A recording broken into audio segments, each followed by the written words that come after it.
As-Sunnah trust কর্তৃক আয়োজিত আজকের এই মহতি ইসলামী জলসার সম্মানিত সভাপতি, দূর দূরান্ত থেকে আগত আমার প্রাণ প্রিয় দিন দরদি ভাইয়েরা, দীর্ঘ সময় থেকে আপনারা কোরআন এবং হাদিসের আলোকে অত্যন্ত গুরুত্বপূর্ণ আলোচনা শুনে আসছেন। ডক্টর খন্দকার আব্দুল্লাহ জাহাঙ্গীর রহিমাহুল্লাহর এই গড়ে তোলা বাগান, তার এই সুন্নাতের কানন গোটা বাংলাদেশের মানুষের জন্য প্রেরণার এক বাতিঘর।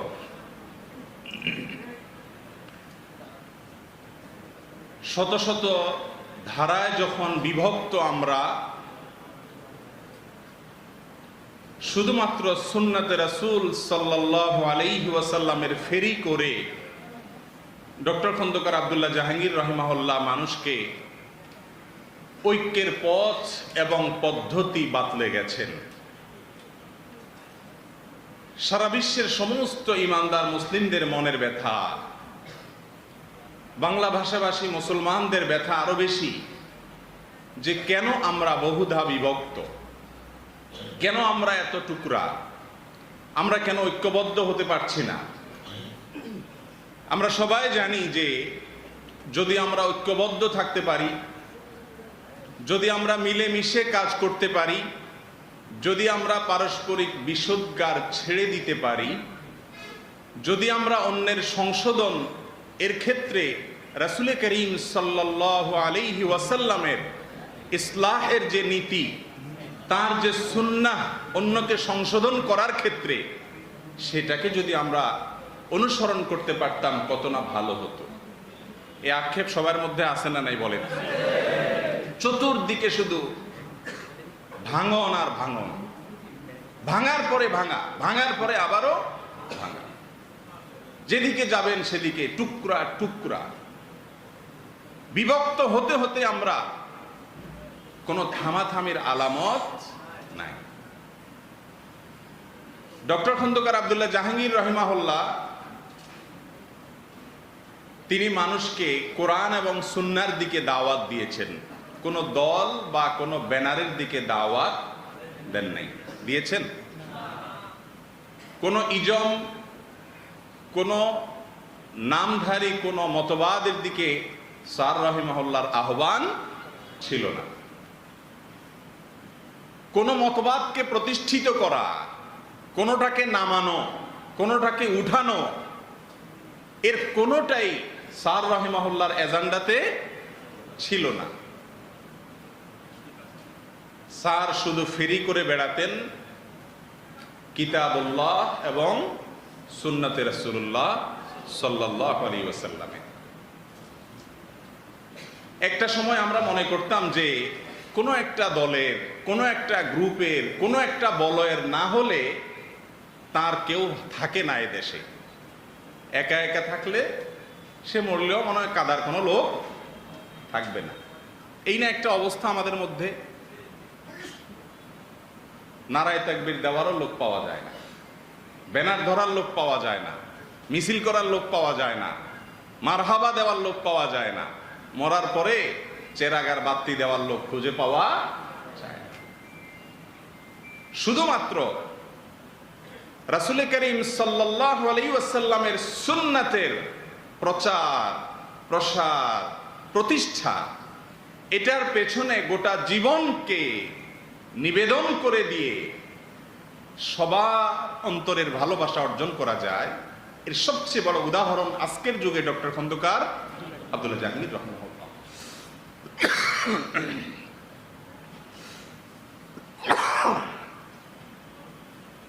আল্লাহ রাব্বুল আলামিন আমাদেরকে স্যার রহিমাহুল্লাহর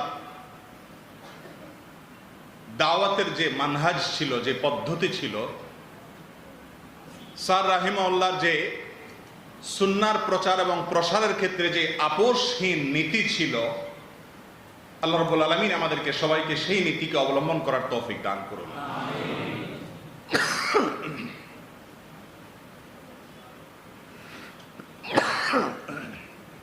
চাটা নাই আপনাদের?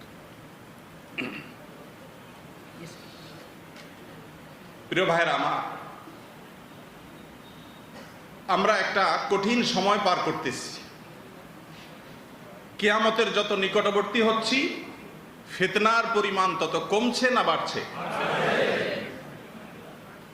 আমাদের পাশ থেকে, আমাদের পায়ের নিচ থেকে মাটি আস্তে আস্তে সরে যাচ্ছে, কোনো সন্দেহ আছে?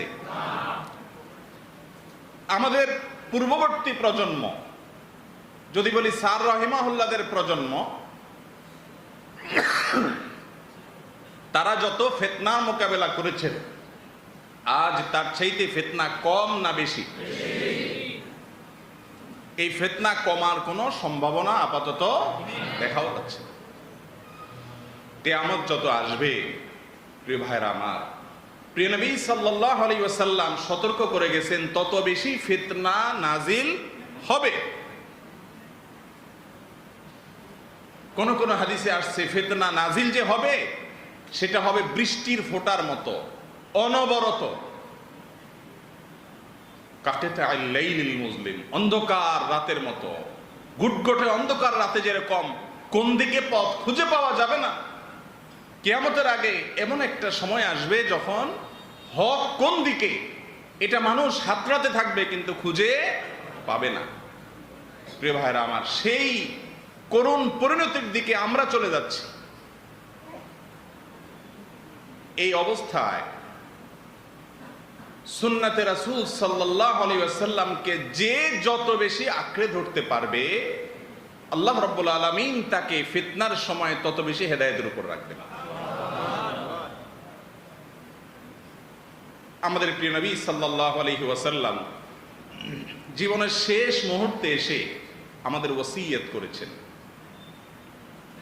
আমার পরে তোমরা দেখবে মানুষ নানা মতে, নানা পথে দিগ্ভ্রান্ত হয়ে যাবে, কোন দিকে যাবে না যাবে। ফালাইকুম বিসুন্নতি, তখন তোমাদের জন্য আবশ্যক হলো আমার সুন্নতকে মজবুত করে আঁকড়ে ধরবে। কোন কোন বর্ণনার ভাষ্য হলো মাড়ির দাঁত দিয়ে কামড়ে ধরবে। এটা হলো লাইফ জ্যাকেটের মতো, এটা হলো সেফটি বেল্টের মতো। প্রিয় নবী সাল্লাল্লাহু আলাইহি সাল্লামের সুন্নাহকে যে যত বেশি খুঁটে খুঁটে আমল করবে, সুন্নাহর সাথে যার যত বেশি মিল হবে, যে আলেমের কথার সাথে সুন্নাহর যত মিল পাওয়া যাবে, যার মাসআলা হবে সুন্নাহ ভিত্তিক, হাদিস ভিত্তিক, যার আলোচনা হবে কোরআন ভিত্তিক, সুন্নাহ ভিত্তিক, শুধুমাত্র কোরআন এবং সুন্নাহ কুটি কুটি, যেই বইতে কোরআন এবং সুন্নাহর রেফারেন্স থাকবে লাইনে লাইনে, পাতায় পাতায়, পরতে পরতে, সেটাকে গ্রহণ করব। সুন্নাহকে দেখে দেখে খুঁটে খুঁটে যে যতটা আঁকড়ে ধরবে, আল্লাহ রাব্বুল আলামিন তাকে তত বেশি মুক্তি নসিব করবেন ফিতনা থেকে। প্রিয় ভাইরা আমার, ঝড় যখন শুরু হয়, প্রচন্ড ঝড়ের মধ্যে মানুষ যদি দিক বিদিক হারিয়ে অস্থিরের মতো ছুটাছুটি করতে থাকে, ঝড়ের তোড়ে তাকে উড়িয়ে নিয়ে একবার এক এক দিকে নিয়ে যায়, তার গন্তব্যে সে যেতে না পারে, তখন সে কোনো শক্ত লাঠি অথবা শক্ত কোনো গাছ ইত্যাদিকে আঁকড়ে ধরে। কেউ যদি সমুদ্রে নৌকা ডুবির মুখোমুখি হয়, সে লাইফ জ্যাকেটটাকে গায়ের সাথে টাইট করে ধরে রাখে যেন না ছুটে। যে যত বেশি সময় ধরে রাখতে পারে, যে যত শক্তভাবে ধরে রাখতে পারে, সে ঝড়ের বিপদ থেকে, ঝড়ের ক্ষতি থেকে তত বেশি মুক্তি নসিব করে, তার নসিব হয় তার। ঠিক একইভাবে প্রিয় নবী সাল্লাল্লাহু আলাইহি সাল্লামের সুন্নাহ, এটাকে আমরা এই ফিতনার যুগে চতুর্দিকে যখন ফিতনার ঘনঘটা দেখছি, যত বেশি আঁকড়ে ধরবো, তত বেশি ইনশাআল্লাহ ফিতনার বাতাস, ফিতনার ঝড়, ফিতনার তুফান, এটা থেকে আল্লাহ তাআলা আমাদেরকে হেফাজত করবেন ইনশাআল্লাহ। প্রিয় ভাইরা আমার,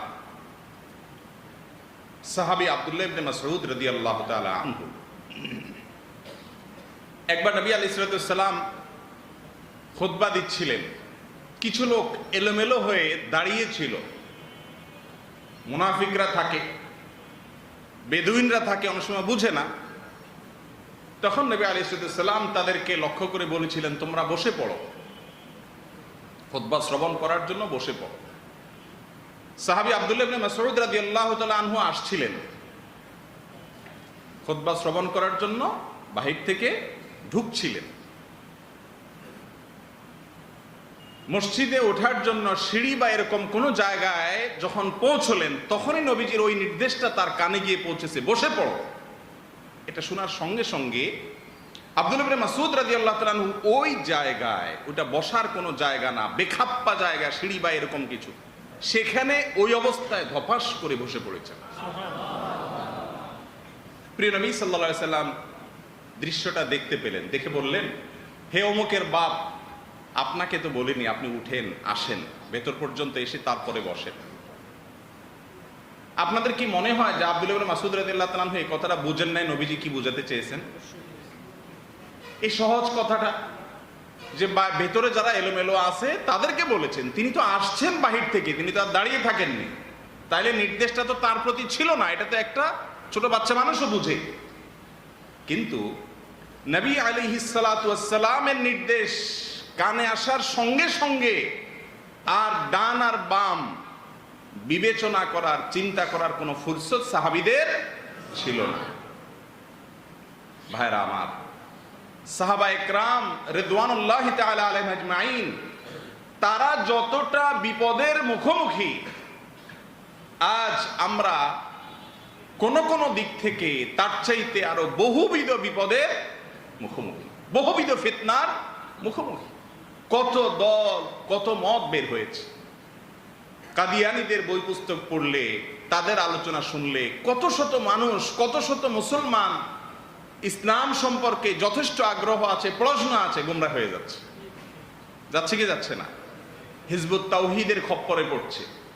QRF, কোরআন রিসার্চ ফাউন্ডেশন, চমৎকার চমৎকার নাম দিয়ে মুনকিরিনে হাদিস, নবীর হাদিসকে অস্বীকারকারী ইহুদিদের চক্রদের ফাঁদে পা দিচ্ছে। সাধারণ মানুষ তো দূরের কথা, নামি দামি আলেম, বক্তা, লেকচারার, তারা পর্যন্ত ফাঁদে পা দিচ্ছে। ঠিক না বে ঠিক?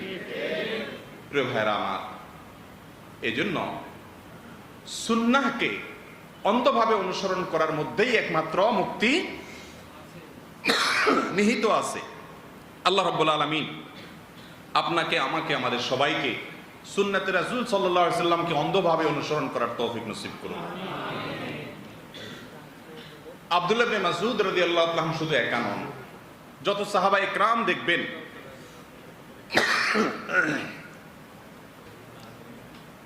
সাহাবা একরাম রিদওয়ানুল্লাহি তাআলা আলাইহিম আজমাইন, তারা ছিলেন সুন্নাতে রাসূলের সবচেয়ে বড় অনুসারী এবং আশিক। বাবা মা যখন মারা যান, সন্তানরা ইতিম হয়ে যায়, তাই না? অসহায় হয়ে যায়। ছোট বাচ্চা থাকলে তারা বাবা মারা গেলে ইতিম হয়ে যায়, মা মারা গেলে অসহায় হয়ে যায়। যখন অসহায় হয়ে যায়, তাদের যে অবস্থা থাকে, আজ প্রিয় নবী সাল্লাল্লাহু আলাইহি সাল্লাম আমাদের মাঝে নাই, বহু আগে তিনি দুনিয়া থেকে চলে গেছেন। আমরা আজ অসহায়, আমরা আজ সহায় সম্বলহীন। শত শত আহ্বান চতুর্দিক থেকে, ডাক আর ডাক, সবাই ডাকছে, আমরা জানি না কোন পথে আগাবো। এরকম কঠিন একটা সময়ে আমরা যদি প্রিয় নবী সাল্লাল্লাহু আলাইহি সাল্লামের জীবনের শেষের দিককার ওসিয়তগুলোকে আমরা খেয়াল করি, কত চমৎকার করে তিনি বলেছেন, তামাসসাকু আদু আলাইকুম বিসুন্নতি। ভাষ্যগুলো খেয়াল করেন, সুন্নতকে মজবুত করে আঁকড়ে ধরো, কামড়ে ধরো, মাড়ির দাঁত দিয়ে ধরো। যে যত মজবুত করে ধরবে সে তত হেদায়েতের উপরে থাকবে ইনশাআল্লাহ। আজ আমাদের ঐক্যবদ্ধ হওয়ার জন্য সুন্নাতে রাসূলকে আঁকড়ে ধরার কোনো বিকল্প হতে পারে না। প্রিয় ভাইরা আমার, ডক্টর খন্দকার আব্দুল্লাহ জাহাঙ্গীর রাহিমাহুল্লাহ সুন্নাতের প্রচার, সুন্নাতের প্রসার এটা করে গেছেন, আজীবন করে গেছেন। বা শুধু সুন্নাতের ফেরি করে গেছেন। কোন দলের ক্যানভাস করেছেন? কোন গ্রুপের ক্যানভাস করেছেন? কোন মতবাদের ক্যানভাস করেন নাই। শুধু কোরআনের ক্যানভাস, হাদিসের ক্যানভাস, আল্লাহর ক্যানভাস, আল্লাহ রাসূল সাল্লাল্লাহু আলাইহি সাল্লামের ক্যানভাস। আল্লাহ রাব্বুল আলামিন স্যারের মতো একজন মানুষকে দিয়ে যত খেদমত নিয়েছেন, আমরা এখন কত মানুষ কত কাজ করছি, স্যারের খেদমতের ধারে কাছেও আল্লাহ তাআলা তাকে দিয়ে অল্প সময়ে যত খেদমত নিয়েছেন এর ধারে কাছেও এত খেদমত নেওয়া দায়ী আজকাল খুঁজে পাওয়া কঠিন।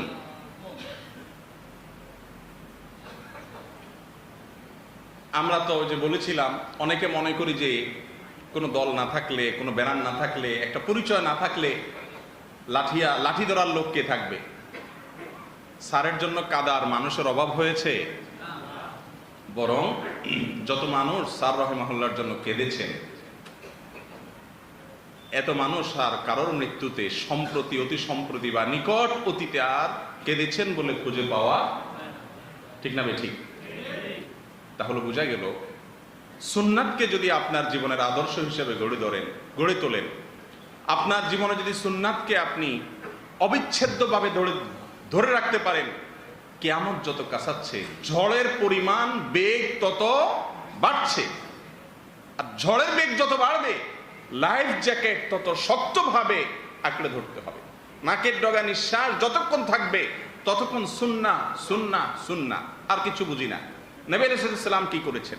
ইখতিলাফ হয়েছে নবী সাল্লাল্লাহু আলাইহি সাল্লামের কথার দিকে আকরাব কার কথা, তার কথার নিকটবর্তী কোনটা, আমি সেটার সাথে আছি। এভাবে যদি ঘটে ঘটে চলা যায় ইনশাআল্লাহ ফিতনার এই যুগেও আল্লাহ রাব্বুল আলামিন আমাদেরকে হেদায়েতের উপরে রাখবেন। আজ কিছু লোক বের হয়েছে যারা নিজেদেরকে আহলে কোরআন তো বলে না, কোরআন রিসার্চ ফাউন্ডেশন নাম দিয়ে তারা নিজেদেরকে এর অনুসারী দাবি করে এবং তারা কোরআনের দিকে মানুষকে আহ্বান করে। তারা হাদিসকে সরাসরি অস্বীকার করেন না, কিন্তু ঘুরিয়ে ফিরিয়ে হাদিসকে অস্বীকার করেন। কি বলেন, নাজাতের কোন পথ এটা?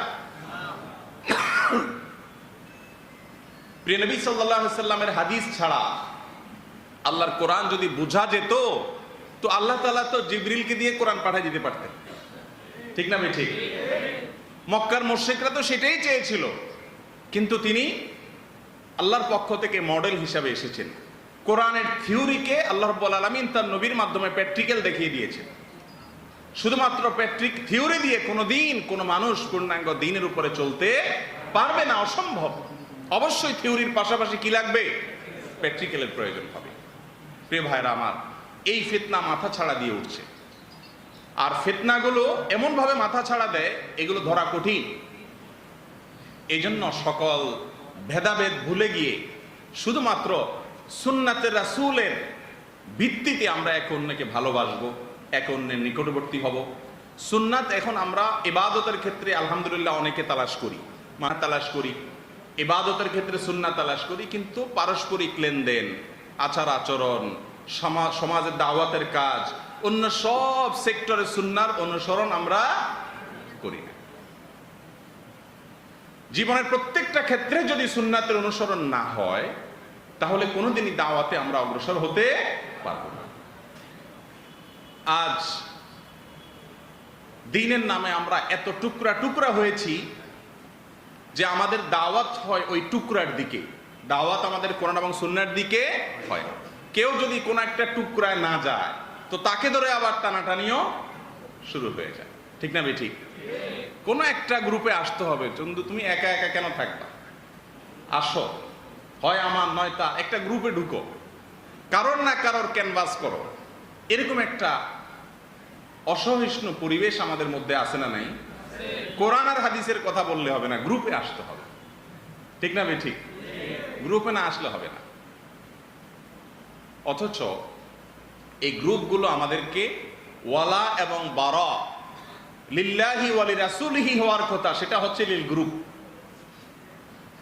আল্লাহর জন্য ভালোবাসা, আল্লাহর জন্য বিদ্বেষ না হয়ে এখন দলের জন্য, গ্রুপের জন্য ভালোবাসা আর বিদ্বেষ হয়, ঠিক না ঠিক? এই জন্য আমাদেরকে সুন্নাতে রাসূল সাল্লাল্লাহু আলাইহি সাল্লামকে আঁকড়ে ধরে অগ্রসর হতে হবে, অন্য কোনো কিছু নয়। আজ আমাদের অবস্থা তো এমন যে সব দিক থেকে যদি আমাদের মিল থাকে, ছোটখাটো কোনো বিষয়ে মতপার্থক্য হলেই আমরা একে অন্যের বিরুদ্ধে ফতোয়া দেওয়া শুরু করে দিই, একটু দেরিও করতে রাজি, কথাটা শুনতেও রাজি না তা, ঠিক না ঠিক?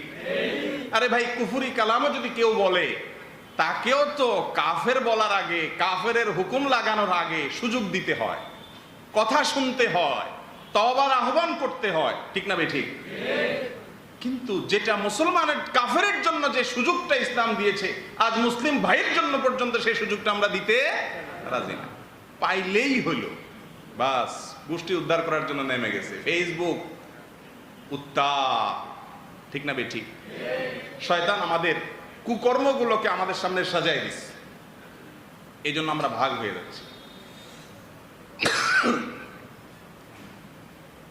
এক ছাত্র একজন উস্তাদের কাছে দীর্ঘদিন অবস্থান করেছেন। উস্তাদ তাকে কোরআন শিক্ষা দিয়েছেন, হাদিস শিক্ষা দিয়েছেন, প্র্যাকটিক্যাল আমল শিক্ষা দিয়েছেন, তারবিয়া করেছেন, পূর্ণাঙ্গ দিন এর উপরে ওঠার জন্য উস্তাদ তাকে দীর্ঘদিন ধরে নার্সিং করেছেন। তাকে এলেম কালাম শেখানোর পরে পাগড়ি টাগড়ি দিয়ে তার এলাকায় পাঠাবেন। ওই সময় উস্তাদ তাকে বললেন, বাবা, অনেক তালিম তরবিয়ত আমার কাছ থেকে তুমি গ্রহণ করলা, যাও এলাকাতে গিয়ে মানুষকে আল্লাহর পথে আহ্বান করো, দাওয়াতের কাজ করো। তবে তোমাকে বিদায় বেলায় আমি দুটি ওসিয়ত করি বাবা। এক, নিজের এলাকায় গিয়ে, দেশে গিয়ে কখনো আল্লাহ দাবি করবা না, আর কখনো নবী দাবি করবা না। ছাত্র অস্থির হয়ে গেল, কাঁদতে শুরু করলো। উস্তাদ, আপনি আমাকে এটা কি বললেন?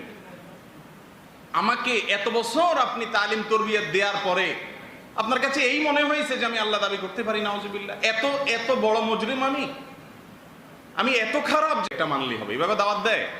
নবীরা কিভাবে দাওয়াত দেন? এটাই একমাত্র পথ, শতভাগ শুদ্ধতার পথ, কোনো পার্সেন্টেজ নেই। নবীদের দাওয়াতে কোনো পার্সেন্টেজ আছে? 100% হকের পথ এটাই। এর বাইরে আর কোনো মত পথ থাকতে পারেই না, অপশন নেই, না আকীদার ক্ষেত্রে, না ইবাদতের ক্ষেত্রে, না অন্য কোনো ক্ষেত্রে। এরপরে নবী আলাইহিস সালাম, আম্বিয়া আলাইহিস সালাম এভাবে দাওয়াত দেন। তো এই উস্তাদ শাগিরদের বললেন, বাবা, তুমি তোমার এলাকায় দাওয়াত দিতে গিয়ে যদি মনে করো আমি যা বুঝছি এটাই বুঝ, আর বাকি সব হলো তরমুজ, আমি যা বুঝছি এটাই হক, আর কোনোটা হক হওয়ার কোনো ইহতিমাল, সম্ভাবনা একেবারে নেই। একেবারে ইজতিহাদি বিষয়ের ক্ষেত্রেও যদি তুমি এরকম মনে করো, তাহলে কেমন যেন, যেখানে ইজতিহাদের অবকাশ আছে সেখানেও যদি তোমারটাই হক, এটাই করতে হবে, এরকম যদি মনে করো, তাহলে কেমন যেন তুমি নবী দাবি করলা। কথা কি বুঝতে পারছি? এখন আমাদের ভাবখানা অনেকটা এই টাইপের হয়ে গেছে না ভাই?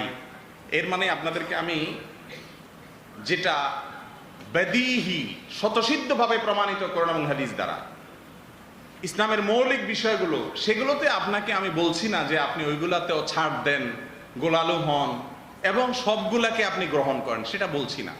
কিন্তু ইসলামে মৌলিক বিষয়গুলোর বাইরে হাজার হাজার ইজতিহাদি মাসআলা আছে না নাই? এসব মাসআলার ক্ষেত্রে এইটাই হক, এইটাই চূড়ান্ত, আর বাকি সব গোমরাহ। এমনকি আপনার সাথে সব বিষয় মিল, একটু 19-20 হলেই আপনি সেখানেও ফতোয়া দেওয়া শুরু করে দেন এবং তাদেরকেও জাহান্নামে পাঠানোর কাজ শুরু করে দেন, তাহলে কোনোদিনই এই দুনিয়াতে দ্বীনের দাওয়াতের পথে আমরা সফলতার পথ দেখতে পাবো না। কোরআন এবং হাদিসের বাইরে আমরা যাব না যতক্ষণ পর্যন্ত কোরআন এবং হাদিসের ভেতরে থেকে কারোর ভিন্ন কোনো চিন্তা এবং বুঝ থাকবে, সেটাকে শ্রদ্ধা করার মতো মানসিকতা আমাদের মধ্যে থাকতে হবে। আল্লাহ রাব্বুল আলামিন আমাদেরকে সেই তৌফিক দান করুন। সাহাবা ইকরাম রিদওয়ানুল্লাহি তাআলা আলাইহিম আজমাইন, তারা যেরকম জীবনের সেফটি বেল্ট হিসাবে সুন্নাতকে গ্রহণ করেছেন, আমাদেরকেও সেটা গ্রহণ করতে হবে। প্রিয় ভাইরা আমার, যখন বিভিন্ন রকমের মতপার্থক্য হবে, এটি আগে থেকেই কাঙ্ক্ষিত না অনাকাঙ্ক্ষিত? বিভিন্ন দল মতে ভাগ হবে যে মানুষ, এই জিনিসটা কাঙ্ক্ষিত না অনাকাঙ্ক্ষিত? কাঙ্ক্ষিত। নবী সাল্লাল্লাহু আলাইহি ওয়াসাল্লাম ভবিষ্যদ্বাণী করেছেন না হবে এরকম? অতএব এটা আশ্চর্য হওয়ার কিছু নেই। আশ্চর্য হবেন নিজের প্রতি যে আমি কতটা সুন্নাতের অনুসরণ করতে পেরেছি।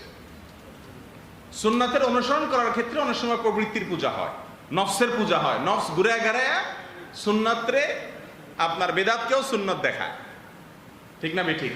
খেলাফি সুন্নাতকেও সুন্নাত দেখায়। স্পষ্ট নবী সাল্লাল্লাহু আলাইহি সাল্লাম থেকে কিছু থাকার পরেও টেনে হিচড়ে আপনার জোড়াতালি দিয়ে নিজের আমল সাবেত করার চেষ্টা আমাদের ভিতরে আছে না নাই বলেন? এই সবগুলো হলো গুমরাহির পথ। আল্লাহ রাব্বুল আলামিন আমাদের সবাইকে হকের উপর রাখুন। মুমিন ফখর করবে না, অহংকার করবে না, সে সব সময় ভয়ে থাকবে। সব সময় কি থাকবে? ভয়ে থাকবে। ওয়াল্লাযীনা ইউতুনা মা আতাও ওয়া কুলুবুহুম ওয়াজিলা। ইমানদারের কাজ হলো যত ভালো কাজই করুক তার অন্তরের মধ্যে কি থাকবে? ভয় থাকবে। আজকাল আমাদের অন্তরে কোনো ভয়টাই নাই। আরে আমি তো একেবারে জান্নাতের মেইন রুটের একেবারে মাঝখানে আছি, 120 মাইল স্পিডে যাচ্ছি, একেবারে সোজা, এটা নাক বরাবর জান্নাত, এরকম একটা ভাবনা আমাদের। আর ডানে বামে যা আছে এগুলো সব হোতামা, এক একটা এক এক জাহান্নামে যাবে, আর আমি একেবারে ফিরদাউসে একেবারে নাক বরাবর আছি। এ না আমাদের ভাবচক্কর। কিচ্ছু সহ্য করতে রাজি না, কাউকে সহ্য করতে রাজি না। গালিগালাজ করাটাও ইবাদত হয়ে গেছে আজকে, ঠিক না ঠিক? ফেসবুকে যে যত বেশি গালিগালাজ করতে পারবে সে তত বড় দায়ী, সে তত বড় কি দায়ী। একদিন এক টেলিভিশন চ্যানেলের একজন কর্মকর্তা, তার সাথে গাড়িতে যাচ্ছিলাম একটা টেলিভিশনের প্রোগ্রাম করার জন্য। এই ভদ্রলোক আমাকে বলছিলেন, হুজুর যদি রাগ না করেন একটু কথা বলি। আমি বললাম বলেন। তো বলছে যে ফেসবুকে আপনি তো খুব অ্যাক্টিভ, আমি অনেক অ্যাক্টিভ, আপনি খেয়াল করছেন কিনা আমি জানি না, ফেসবুকে গালিগালাজের ক্ষেত্রে হুজুররা যে পরিমাণ আগাইয়া, বিশ্বাস করেন অন্য কোনো মানুষ, বিভিন্ন রাজনৈতিক দল বলেন বা বেহুজুর আছে, তারা গালিতে এত এক্সপার্ট না। তো এইটা কেন? আমি লোকটাকে কোনো জবাব দেওয়ার জন্য কিছু আসলে বলার মতো খুঁজে পেলাম না, ঠিক না ঠিক বলেন? প্রতিপক্ষকে ঘায়েল করা, এক হুজুরের পক্ষ হইয়া আরেক হুজুরের গোষ্ঠী উদ্ধার করা, এগুলো আমাদের মধ্যে আছে না নাই বলেন? এগুলো আমাদের ঐক্যের প্ল্যাটফর্ম তৈরি করে দিচ্ছে না? একদম মজবুত ঐক্যের ভিত্তি গড়ে দিচ্ছে না? যদি না গড়ে, সকল প্রকার উগ্রতাকে না বলুন, সকল প্রকার উগ্রতাকে না বলুন। রাসূল করিম সাল্লাল্লাহু আলাইহি সাল্লাম বলেছেন, আর-রিফকু মা কানা ফি শাইইন ইল্লা জানা ওয়া মা নুজিআ মিন শাইইন ইল্লা শানা। ভাইরে, নম্রতা এমন একটা জিনিস, কোমলতা এমন একটা জিনিস, এটা যেই কোনো জিনিসের মধ্যে যুক্ত হবে সেই জিনিসটা সুন্দর হয়ে যাবে। আপনি একজনকে শাসন করছেন, বকাঝকা করছেন, কিন্তু নম্রতার মিশেল আছে, ফ্লেভার আছে, তাহলে ওই শাসনটাও তার কাছে উপভোগ্য হবে, স্মরণীয় হবে, ঠিক না ঠিক? আর ওমা নুজিআ মিন শাইইন ইল্লা শানা, নম্রতার কোমলতা যদি কোনো জিনিস থেকে উঠায় নেওয়া হয়, ওইটাও যত ভালো জিনিস হোক, সেটা ত্রুটিযুক্ত হয়ে যাবে। একজনকে আপনি সালাতের প্রতি আহ্বান করছেন আর বলছেন, এই মুসলমান নামধারী, নামাজ কালাম তো পড়ি নাই, হিন্দুর বাচ্চা। আপনি এইভাবে যদি কাউকে নামাজের জন্য আহ্বান করেন, কাজটা তো ভালো করছিলেন, অর্থাৎ নামাজের দিকে দাওয়াত দিয়েছিলেন, কাজটা ভালো করছিলেন না? একটা ভালো কাজ কিন্তু ত্রুটিযুক্ত হয়ে গেছে শুধুমাত্র রিফক বা কোমলতা না থাকার কারণে। এমনকি যদি গালি নাও দেন, আপনি অমুকের বাচ্চাটা ছাড়া বললেন না, শুধু এটুকু বললেন, এই নামাজ কালাম নাই, এই কথাটা বলার কারণে দাওয়াতটা কি সুন্দর হলো না অসুন্দর হলো? এই নম্রতা না থাকার কারণে ওই লোক আপনার দাওয়াতে চিরস্মরণীয় হয়ে থাকবে, তার না? বলবে, আহ আমি একদিন দাঁড়াইছিলাম, হুজুর বেঁচে থাকতে আমাকে বলছিল, এই বেটা নামাজ নাই তোর, খুব স্মরণ করে আপনার জন্য, হুজুরের জন্য খুব দোয়া করবে না? ভাইরা আমার, সবাই আমরা বুঝি, কিন্তু আমরা কেন জানি উগ্র হয়ে যাই। আপনি যেটাকে হক বুঝেছেন সেটা দাওয়াত দেন, কিন্তু আপনার দাওয়াতে উগ্রতা কেন আসে, শক্ত ভাষা কেন আসে আপনার মুসলমান ভাইয়ের প্রতি? আমাদের প্রিয় নবী সাল্লাল্লাহু আলাইহি সাল্লাম কেমন ছিলেন? সিরাতুন নবী পড়েন, রাহিকুল মাকতুম খোলেন, আগাগোড়া পড়ে শেষ করেন, কিভাবে তার মুআমালাত ছিল, কিভাবে তার সংশোধন করার পদ্ধতি ছিল, কিভাবে তিনি সাহাবা ইকরাম রিদওয়ানুল্লাহি তাআলা আজমাইনের ইসলাহ করেছেন, সংশোধন করেছেন, এগুলো যদি অক্ষরে অক্ষরে পড়েন দেখবেন তিনি কিভাবে করেছেন। কখনো কর্কশ ভাষায় কাউকে কোনো কথা বলেছেন, অথচ আমাদের ভাষা থেকে এখন দুর্গন্ধ ছড়ায়, আমাদের ফেসবুকের কমেন্ট থেকে এখন দুর্গন্ধ ছড়ায়, পোস্ট থেকে দুর্গন্ধ ছড়ায়। এটা কি নবী সাল্লাল্লাহু আলাইহি ওয়াসাল্লামের শিক্ষা? আল্লাহ রাব্বুল আলামিন আমাদেরকে তার শিক্ষাকে ধারণ করার তৌফিক নসিব করুন। উম্মার ঐক্যবদ্ধ হওয়ার জন্য ডক্টর খন্দকার আব্দুল্লাহ জাহাঙ্গীর রহমাহুল্লাহর একটা কথা প্রায় আমি বলি। স্যার রহমাহুল্লাহ বলতেন, উম্মতের মধ্যে আগুন লেগেছে এবং বহুদা বিভক্ত হয়ে গেছে মুসলিম উম্মাহ। এই যে মতপার্থক্যের, মতবিরোধের, বহুদা বিভক্তির আগুন লেগেছে, এই আগুন নিভানোর মতো কোনো কিছু আমার কাছে নাই, ক্ষমতাও নাই। তবে আমি একটা কাজ করতে পারবো, আগুন যাতে না বাড়ে সেই চেষ্টাটা করতে পারবো। তো আমরাও সেই চেষ্টাটা করতে পারি। কিভাবে? আমার দ্বারায় কারোর প্রতি আঘাত না হয়, কাউকে তাচ্ছিল্য করা না হয়। কোন মুসলমানকে তাচ্ছিল্য করা জায়েজ আছে? কথা বলেন। আপনি যদি মনে করেন কেউ নাহকের উপর আছে, তারপরেও তাকে তাচ্ছিল্য করলেন, জায়েজ আছে এটা? কিন্তু আমরা অহরহ সেটা করতেছি কি করতেছি না বলেন?